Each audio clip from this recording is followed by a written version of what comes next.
ठाकरेंच्या शिवसेनेचे आमदार अनिल परब यांनी महसूल राज्यमंत्री योगेश कदम यांच्यावर गंभीर आरोप केलेले आहेत। महसूल राज्यमंत्री धाडी टाकतात, पैसे गोळा करतात असा आरोप परबांनी केलेला आहे। पुरावे देतो, कदमांचा राजीनामा घेणार का असा प्रश्न अनिल परब त्यानंतर सरकारला विचारतात। अनिल परबांनी पुरावे द्यावे, मी राजीनामा द्यायला तयार आहे असं योगेश कदम यांनी प्रत्युत्तर दिलंय आणि अनिल परब यांचं आव्हान त्यांनी स्वीकारलेलं आहे।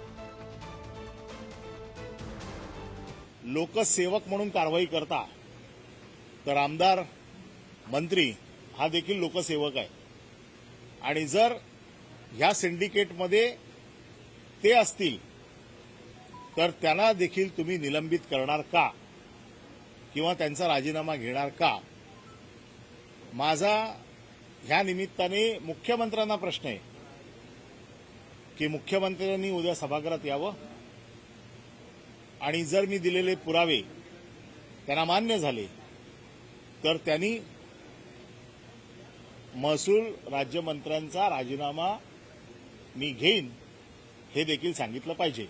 माननीय अनिल परब यांनी या बाबतीमध्ये त्यांच्याकडे जे काही पुरावे आहेत त्यांनी ते माननीय अध्यक्ष महोदयांकडे द्यावेत, त्यांनी ते माननीय मंत्री महोदयांकडे द्यावेत आणि महाराष्ट्रामध्ये कुठेही जर का मी स्वतः कुठे गाडी अडवली असेल, मी स्वतः कुठे वाळूच्या डेपोवरती गेलो असेल आणि मी कारवाई करायला लावली आणि मग ती थांबवायला लावली असं कुठे आढळलं असेल तर त्यांच्या सांगण्याची वाट बघणार नाही, मी स्वतः राजीनामा देऊन टाकेन। माझं त्यांना एकच म्हणणं आहे, त्यांनी म्हटलंय की नाही त्यांच्याकडे पुरावे आहेत, त्यांनी आता ते पुरावे त्यांनी द्यावेत आणि जर का ते पुरावे नाही देऊ शकले तर त्यांनी माझी जाहीर माफी मागावी।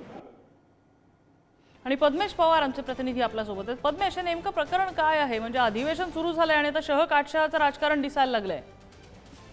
नक्कीच अमृता, ठाकरेंच्या सेनेचे आमदार अनिल परब यांनी राज्याचे गृह तथा महसूल राज्यमंत्री जे योगेश कदम यांच्यावरती जे गंभीर आरोप केले ते म्हणजे कदम यांच्यावर वाळू चोरीचा जो आरोप केला असून त्यांच्याकडे पुरावे असल्याचा देखील त्यांनी दावा केला। यासह राज्याचे महसूल मंत्री चंद्रशेखर बावनकुळे यांना कदमांवर कारवाई कराल का असा देखील आज जे विधान परिषदेमध्ये त्यांनी प्रश्न देखील विचारला होता।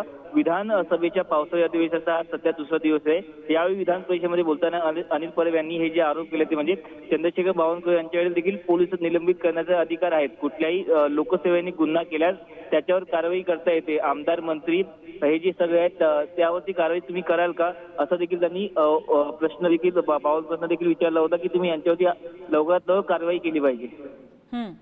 पद्मेश, धन्यवाद या सगळ्या माहितीबद्दल।